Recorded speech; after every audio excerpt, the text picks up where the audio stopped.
Çavdar neighborhood of Akkuş district was a barren neighborhood which had badlands. The only bad way of people living here was that they are jealous of each other. But of course this neighborhood has good qualities too. In this neighborhood, no one talks anyone's back. In neighborhood, people are always helping to people in need and always supporting each other.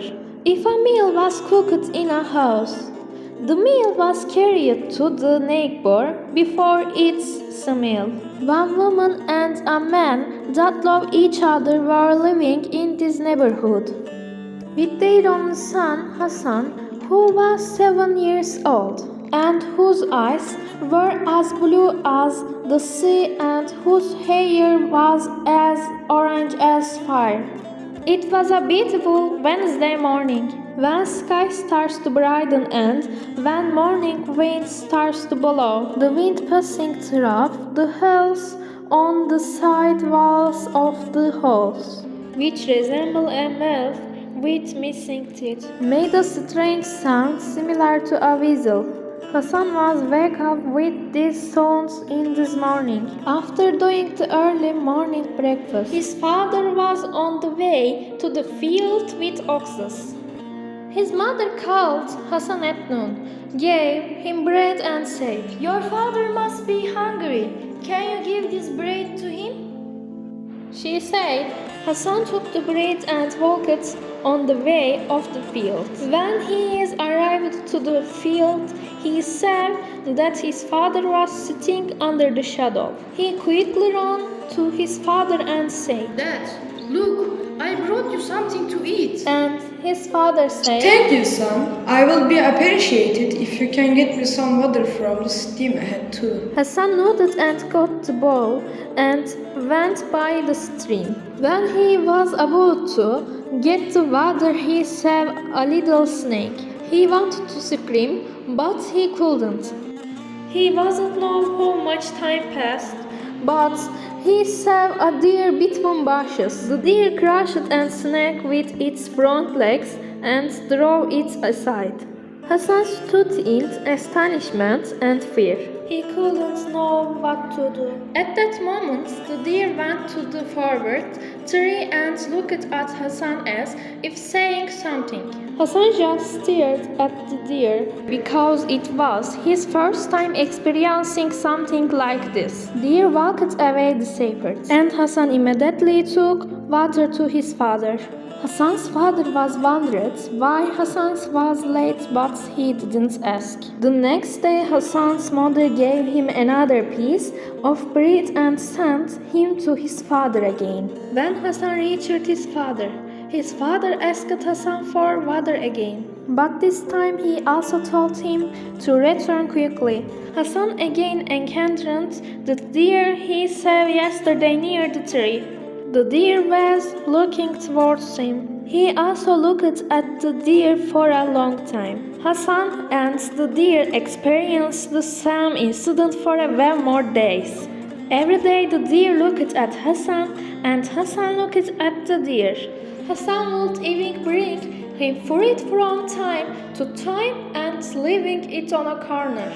Days passed and one day Hassan took food to his father. When Hassan reached his father, he found his father sad and crying because his oxes were lying motionless on the ground. Hassan was able to say that what happened. His father said, "Son, our oxen are dead. What can we do?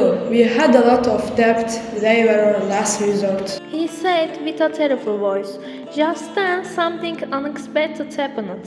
That deer, who was almost friends with Hassan, came out from the edge of the field. While his father was stunned by this unexpected situation and looked at the friendship between his son and the deer, Hassan said, "Dad, can we plow our field with deers?" His father saw the deer in front and replied, stammering a little before he could fully get over his confused expression. "My son, the strength of a deer is not enough to plow these barren lands." When he raised his head, His surprise increased even more. 5 more deer appeared behind the deer. Hassan, Are 6 deers enough, Dad? he said, wiping his tears in surprise. Father and son loved deer, because the deer loved Hassan very much. They came to the barn with Hassan and his father and started to stay there. Again days passed and the abundance in the field increased day by day. The situation of Hassan and his family was improving day by day. Hassan checked that deers were fertile, that's why he called them fertile deers. Neighbors noticed these deer and were happy for Hassan and his family at the abundance of the deers. But Mr. Bekir, one of the neighbors, was very jealous of this abundance. Bekir prepared a plan in his mind, and one evening he entered the barn next to Hassan's father's house. The deers were very scared. Bekir cut down one of the deer and left the place with quick steps. The scene in the morning was heartbreaking. Hassan stared at the cry and his father realized that the other deer was running away in fear and he was very upset about the situation. After a while, when their pain subsided, they asked questions. Finally, they understood who was responsible for this situation, but neither the fertile deer came nor the land as fertile as before. As a result of this story, we learned that being an evil person or being jealous of others will not bring us anything.